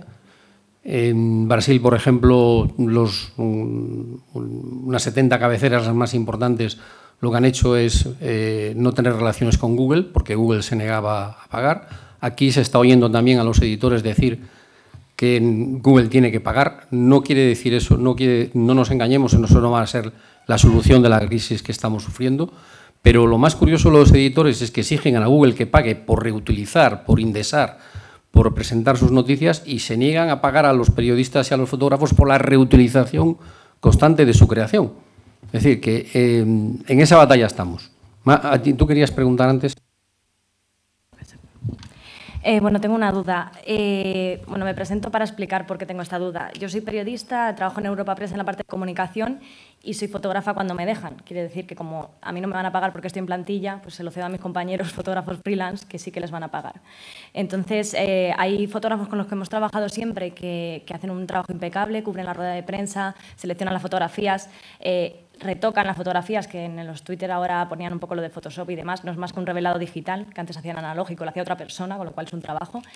Y ahora me encuentro en que muchas personas se contratan a fotógrafos con más o menos experiencia que directamente te dicen incluso que te lleves tú tu portátil y tu cable para volcarte las fotografías que han hecho, 200, 300, y luego me voy yo a redactar mi nota de prensa y demás, elegir las fotografías, retocar las fotografías, revelarlas bien, quitar el sobreexpuesto, y se le sigue pagando igual que a un fotógrafo que hace su trabajo de principio a fin con una selección que es importantísima de alguien que ha visto, ha hecho la foto y es el que va a saber elegir mejor. Entonces, mi duda es un poco ética y profesional, cómo se puede evitar eso, cómo desde asociaciones y demás los fotógrafos más o menos profesionales entiendan que no se puede permitir eso y que la gente que lo contrata tiene que saber que hasta el final tienen que darle la fotografía editada como si la acabaran de revelar y positivar. Gracias. ¿Quién quiere responder?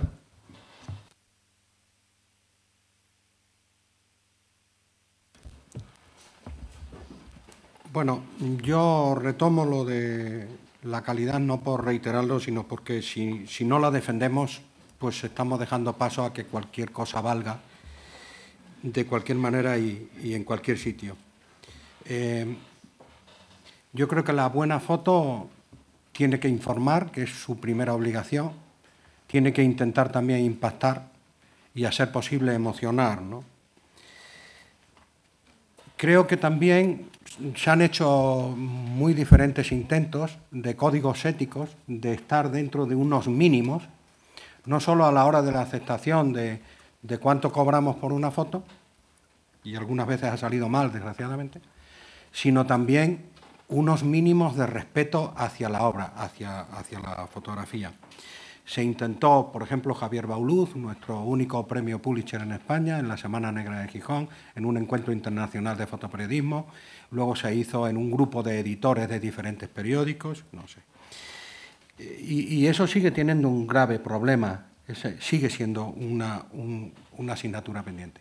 Y voy a finalizar contando una anécdota de hace unos meses que malviví.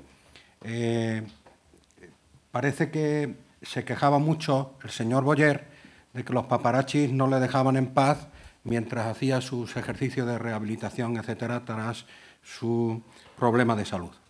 Entonces, la señora Preisler, que de esto sabe mucho, pensó que lo mejor era conceder una entrevista en exclusiva a una agencia, esa agencia lo distribuye a todo el mundo y ya los paparazzis bajan el valor de la foto perseguida.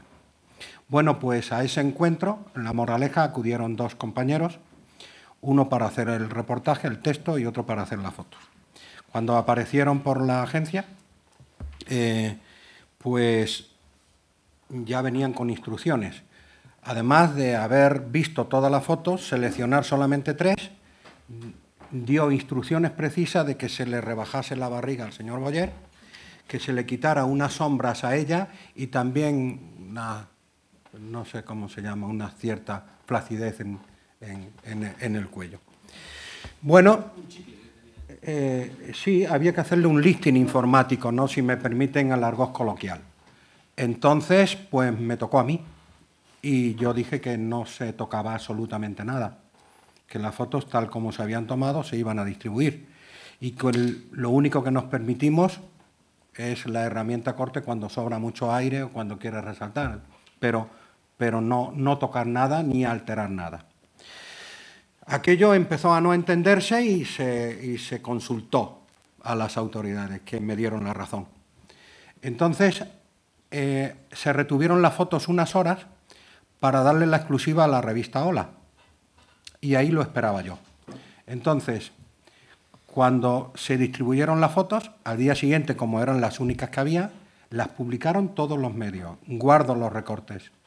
La mayoría en portadas, no sé si te acuerdas bien de las...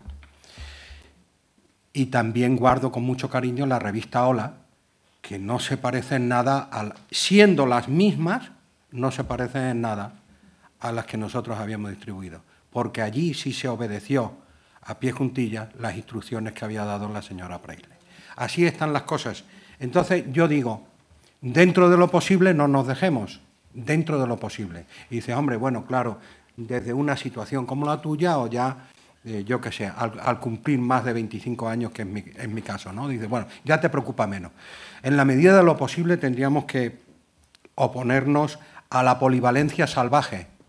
al hombre orquesta, tienes que hacer absolutamente todo y trabajar a ser posible en los diferentes soportes. Y por último, quizás como un rayo de esperanza, hace pocos días estuve con una magnífica corresponsal de guerra, que es como ella se autodefine, que se llama Christine Spengler, ya también con sus años. Y Christine Spengler daba algunos consejos a un grupo de jóvenes periodistas, de gente que está estudiando periodismo. Decía, bueno, no me fue tan mal que me obligaran a ponerme el burka, porque debajo del burka ocultaba la cámara. Hice fotos que no pudieron hacer. Ser mujer me ayudó mucho porque también me acercaba mejor a través del velo, etc. Y también daba algún otro consejillo de estar por casa. Decía, cuando los compañeros se iban al terminar algo, como una famosa foto que a lo mejor tienen en mente, Carnaval en Belfast se titula, cuando se retiraban el resto de los compañeros ella se quedaba un poco atrás y a veces atrás estaba la mejor foto. Y bueno, hay fotos que no se van a vender hoy, ni mañana, ni pasado, pero un trabajo bien hecho se puede vender después de mucho tiempo. Ahora acabamos de firmar un acuerdo, la Fundación Enrique Meneses, con la agencia EFE para la distribución de sus fotos de Sierra Maestra. Siguen siendo únicas, siguen siendo buenas fotos, como lo son también las fotos que hizo en los años 60, cuando Luther King, etcétera, etcétera. Y con esto me callo y perdonad que me he pasado de tiempo. Que no sabía qué tremendo poder tiene la Pressler, ¿no? Pero había una... yo no sé si, Diego, no sé si has respondido concretamente a la pregunta sobre ética que hacía la compañera, no lo sé. Bueno... ¿O tú quieres responder, José Antonio? Quizás en parte. Lógicamente, el fotógrafo es responsable desde la toma casi hasta la puesta en página. Es el fotógrafo el que debe intervenir.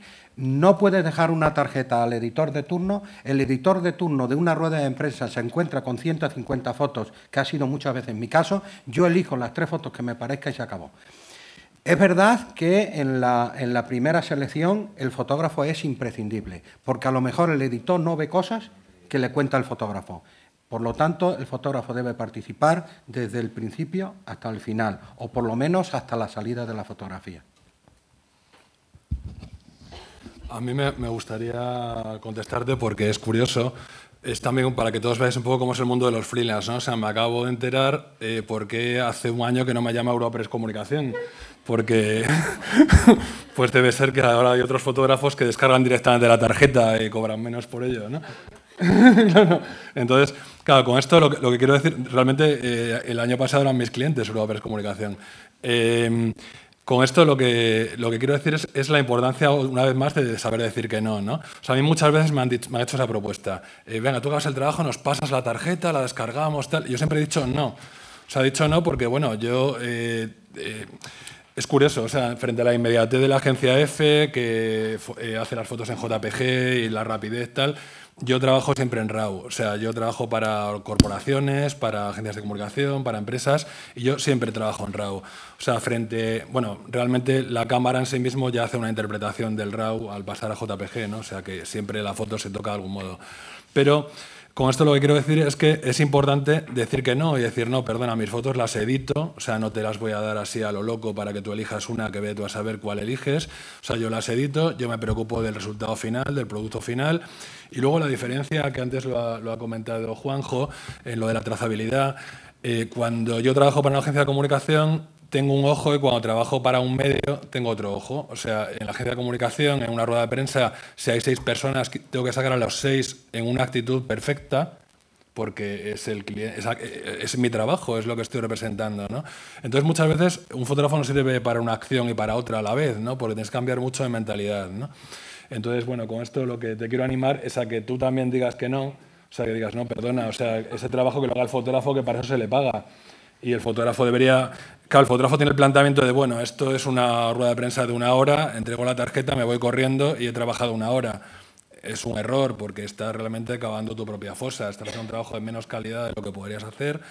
Al final la selección la hace una persona que no está cualificada para ello y al final la foto que realmente es la que se publica en los medios, pues vete tú a saber cómo ha llegado hasta ahí, ¿no? O sea que todos tenemos... He de decir a mi favor que, bueno, como ya llevo bastantes años, ya pasé de becaria y demás, sí que en los últimos 2 años, pues al final tienes que ir a tu jefe y decirle, mira esta fotografía, mira esta otra, mira que directamente se aconseja a todos los clientes que si quieren con nosotros un fotógrafo más profesional, que te haga todo el trabajo, y si ellos quieren, pues lo malo es cuando ellos por su cuenta te dicen, toma estas fotos que me han pasado. Entonces ya no me queda más remedio. Claro, claro, el cliente siempre tiene razón.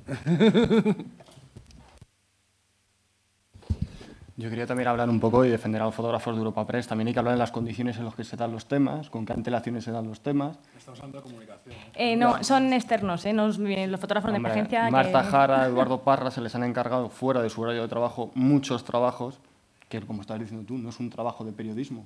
Y se les ha obligado a realizar sus trabajos. Es una defensa de fotos, o sea, precisamente eso, que se prescinde de los fotógrafos de la agencia y se busca otros que son más baratos por lo que sea, porque no están en horas fuera. Hay fotógrafos de Europa Press que han salido a cubrir un pleno a las 12 de la noche y se les ha ido a hacer una cosa de comunicación de Europa Press cuando han salido al Congreso. Y creo que sabrás, aunque esto me perjudica a mí, que en Teletipo y demás van los redactores con una cámara.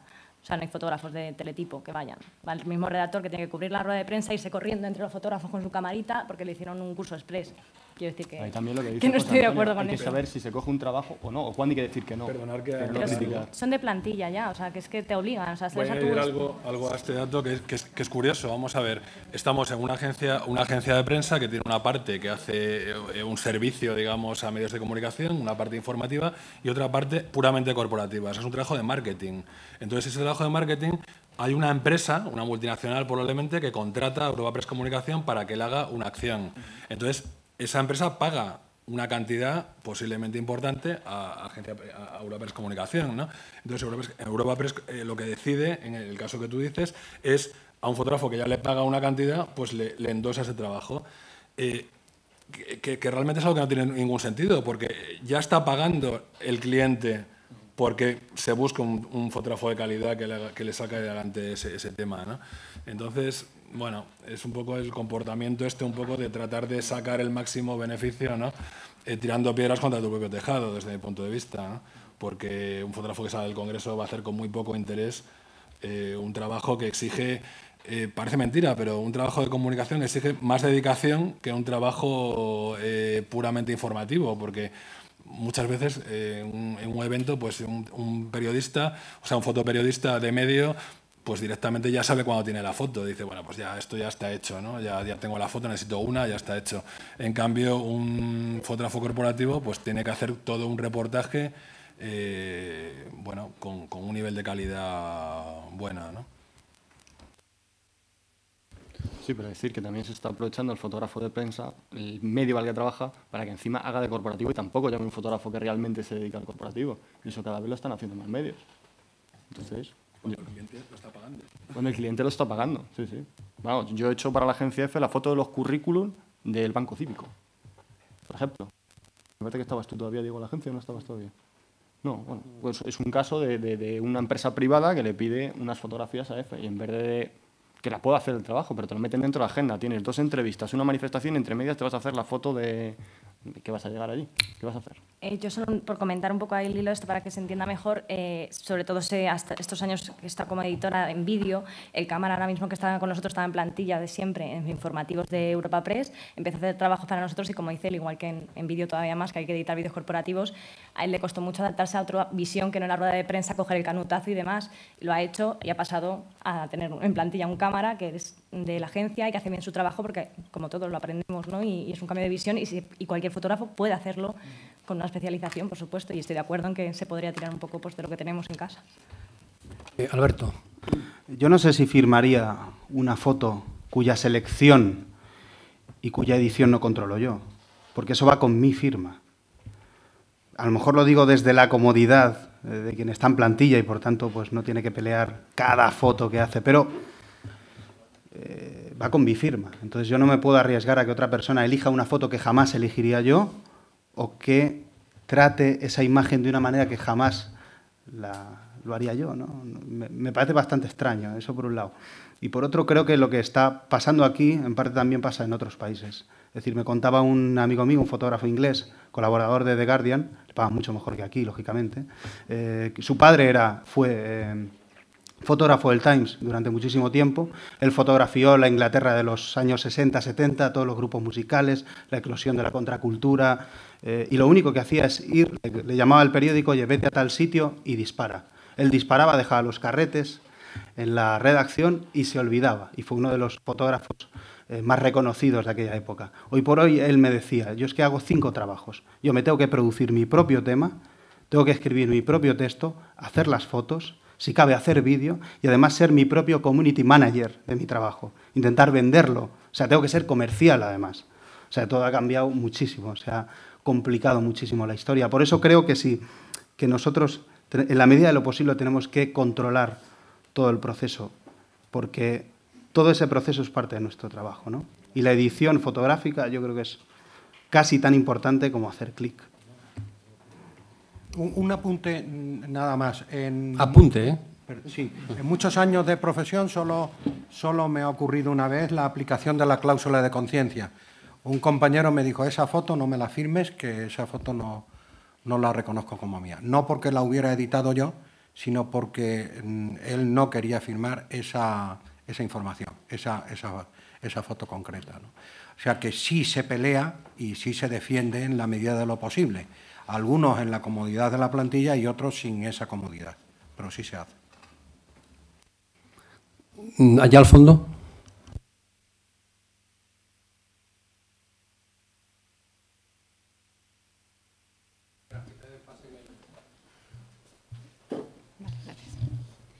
Quería saber cuál es la opinión de todos los ponentes, porque es algo de lo que yo no he oído hablar aquí.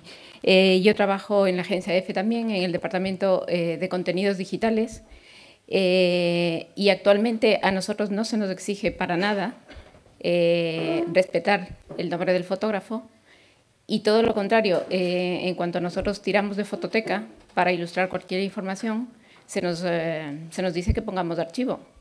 Con lo cual, me parece un poco contradictorio que vosotros aquí demandéis que los medios de comunicación reconozcan vuestros créditos y vuestro nombre, cuando a nosotros se nos está pidiendo que directamente quitemos el nombre del fotógrafo y si es una foto de fototeca, pongamos archivo. Entonces, esa información sale publicada en un medio de comunicación, ABC, La Vanguardia, lo que sea, y entonces el país puede decir, bueno, si la agencia EFE me está dando esta información sin el nombre del fotógrafo, ¿por qué se me exige a mí luego que yo la publique con el nombre del fotógrafo? Yo no sé si vosotros conocéis el trabajo que se hace en los departamentos de contenidos digitales. Yo creo que no es contradictorio el que aquí se defienda el que se firmen las fotografías. No es contradictorio con el hecho de que en tu empresa, en el departamento en el que trabajas, no se firmen. Creo que es una reivindicación que tenéis que hacer vosotros y los fotógrafos de la agencia EFE. Porque yo no soy fotógrafo. Pero los fotógrafos de la agencia EFE tendrían que reivindicarlo y tienen un trámite, además, que es el Consejo de Redacción. Hay que hacer una reclamación y eso, Víctor y Diego, que se lo digáis a vuestros colegas de EFE fotógrafos, que reclamen al Consejo de Redacción que intervenga para que estudie esa anomalía y traten de corregirla. Es justamente lo que te iba a decir. A mí muestro mi extrañeza, no lo conocía, pero además hay órganos a los que se pueden dirigir para denunciar algo tan triste como eso. Ya sabemos que el fotógrafo más famoso del mundo se llama Fotoarchivo, pero encima que no se colabore con eso. Y en cuanto a la edición, también, antes hacía un apunte de cláusula de conciencia, también tengo que hacer otro apunte de fotógrafos que directamente me han tirado la tarjeta y se han ido a tomar una caña. Los hay. Al mes de agosto, y en agosto ya se sabe que hace mucha calor y hay que irse a tomar una caña. La fotografía es un género periodístico absolutamente importante y además hoy en día yo los únicos problemas que tuve cuando tuve cargos de responsabilidad en la agencia EFE, y os parecerá curioso, cargos en el área informativa, nunca fueron con la información, siempre fueron con las fotografías. Que si se habéis difundido una fotografía en la que Zapatero aparece con una sonrisa, y yo les decía a los que llamaban, pero es que vuestro presidente tiene una sonrisa tremenda.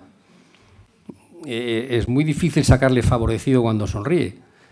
O en una ocasión que Rajoy andaba por la feria de Málaga y entonces vio un payaso que estaba haciendo lo suyo, payasadas, y entonces Rajoy se acercó a saludarle y el fotógrafo de EFE le hizo una foto a Rajoy con el sombrero de bombín del payaso. Y entonces nosotros me enviaron la foto, valoramos la foto y decidimos publicarla. Bueno, el cabreo del PP fue impresionante. Y yo lo que le dije a la de prensa del PP es que cuando uno se aproxima a un payaso, lo normal es que te haga una payasada.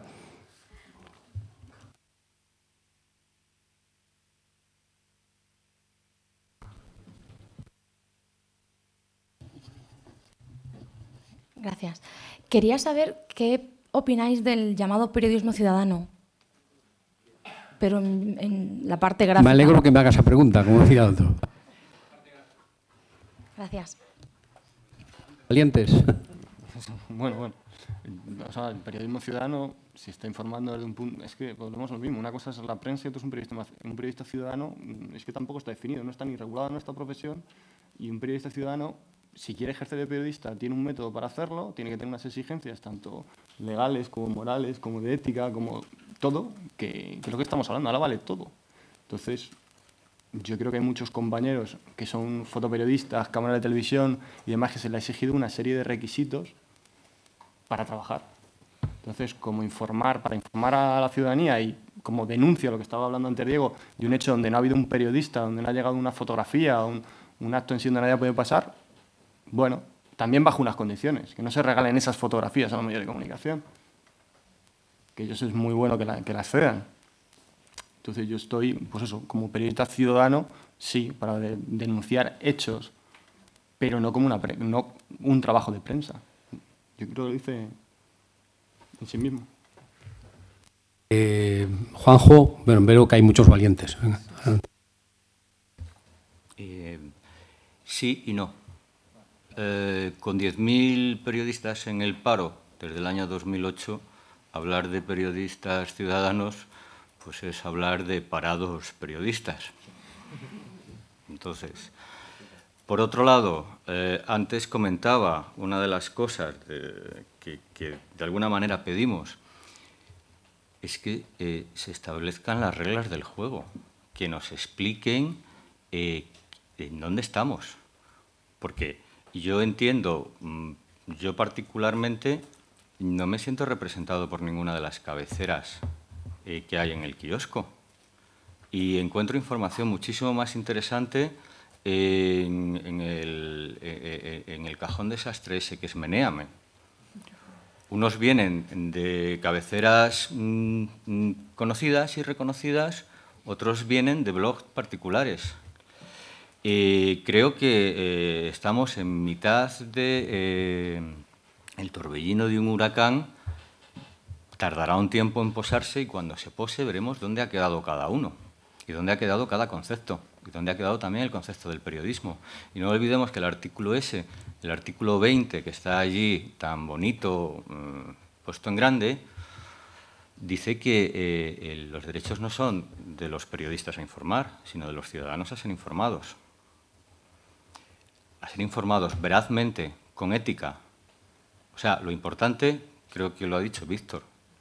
O sea, ahora, que yo tenga un título, porque hace 40 años un grupo de periodistas decidieron que la escuela de periodismo no era suficiente y que había que hacer una facultad de periodismo y hacer una licenciatura de periodismo, y yo soy el único que puedo informar, pues no lo sé. Hablábamos antes de que la fotografía tiene una dificultad enorme en los aspectos formativos para formar al fotógrafo. Decía José Antonio que era un rara avis porque había ido a estudiar periodismo queriendo ser fotógrafo. Hay un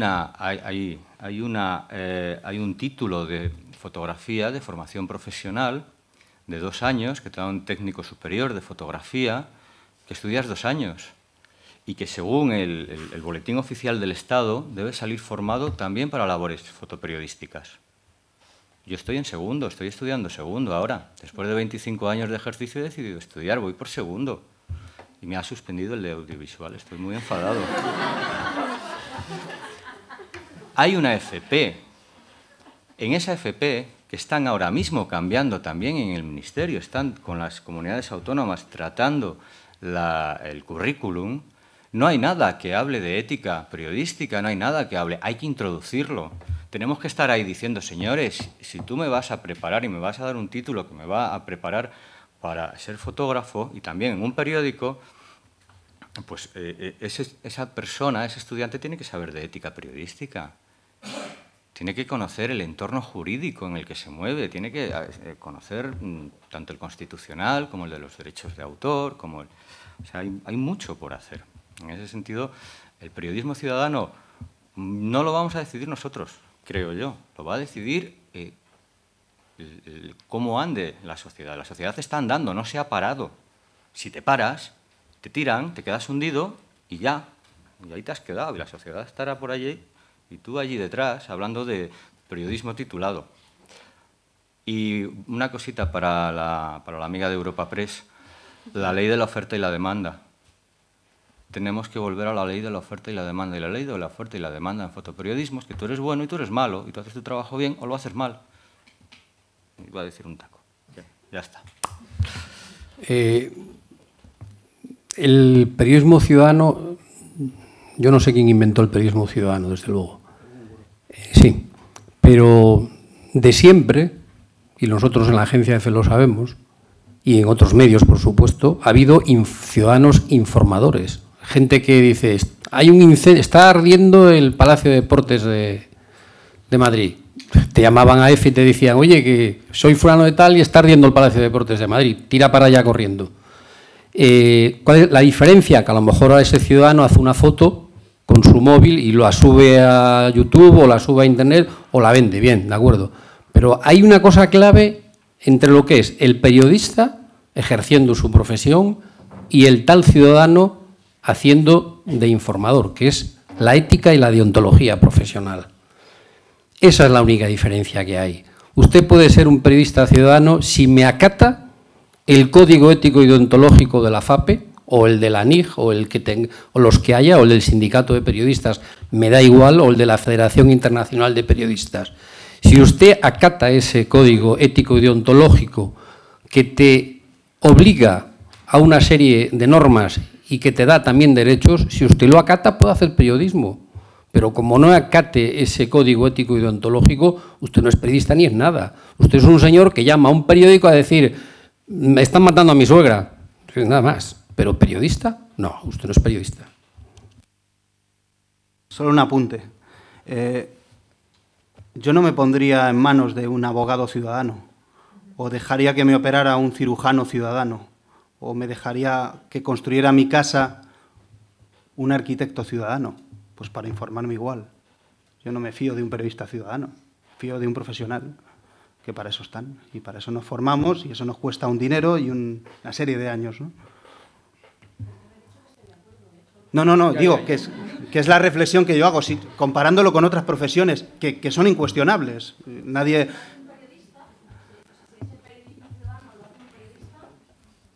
Entonces ya no es periodismo ciudadano. Es periodismo. Es periodismo. Sí, pero es ciudadano al final también. Bueno. Porque lo estás haciendo dentro de los esquemas que parece que es el periodismo ciudadano, tuiteando una manifestación... Pero es que para mí eso no existe. No existe en realidad. Tuitear desde una manifestación no es periodismo. Una cosa, es que también... Bueno, depende de quién te lo cuente o cómo te lo cuente, pero... Mónica. Sí. Y luego José Antonio. No, que quería decir que también nos estamos olvidando de que periodismo ciudadano no es solo tuitear, pero es que ahora mismo los blogs, ¿cuántos blogs hay que tienen una influencia en muchísimos, bueno, lectores no, pero usuarios? Ahora mismo Twitter, conozco muchísima gente que no se va ni al país ni al mundo a informarse, se informan por Twitter o Facebook. Pues sale todo ahí, y ahí no solo hay periodistas, hay de todo. O sea, quiero decir que... Sí, pero hay que darle... ¿Tú le darías credibilidad a todo eso? No le doy credibilidad, lo que digo es que ahora mismo los blogs, Twitter, todo nos está informando. Y cualquier persona con un mínimo de opinión se pone a escribir un blog. Y según lo que sea, a lo mejor tiene millones de seguidores. Pues que, ¿cómo vas a parar eso? ¿Pero eso es un producto periodístico o es un blog personal? No es un producto periodístico, pero si estamos hablando de informarnos... te estás informando por tantísimas vías que al final tienes que empezar a sesgar y decir, oye, ¿por dónde voy? ¿Por dónde tiro? ¿Cómo hago? Yo lo que quiero decir es que ante un acontecimiento como puede ser la tragedia del Madrid Arena, ese día se vieron muchas fotos de gente que había hecho fotos con el móvil, porque en ese momento a lo mejor no había profesionales allí, ¿no? ¿Esas fotos son creíbles? Pues no lo sé, yo creo que hay que ponerlo en cuarentena. ¿Pero son reales? Pues no lo sé, porque no está acreditado. Igual hay muchas fotos, muchos casos de fotografías que nos han colado como auténticas del momento y no lo son. O sea, hay que tener mucho cuidado con eso. Bueno, yo creo que es que se nos acaba el tiempo y le tenía cedida la palabra a José Antonio. Rápidamente, José Antonio.